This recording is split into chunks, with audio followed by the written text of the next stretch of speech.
Hello everyone, in this video we will learn how to use average ifs with multiple criteria in Excel.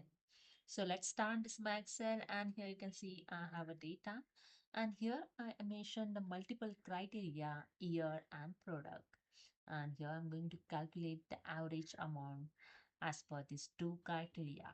So let's start.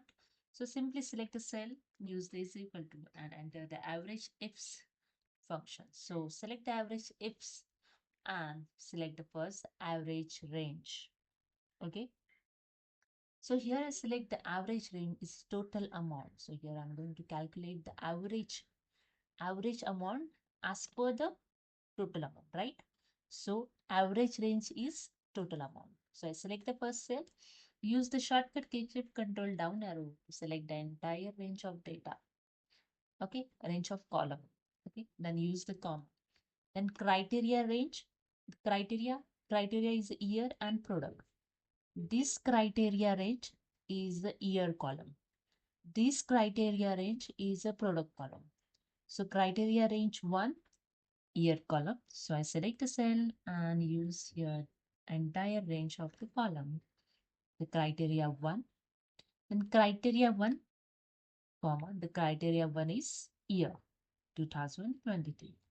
Use the comma again. Criteria 2 is a product, but here criteria range 2. So product range, select the cell, use the shift control down arrow and select the entire column and use the comma. Then select the criteria 2. 2 is a product. Select the first cell if you not see here the detail and use the down arrow to select the criteria. Okay. G5. Okay.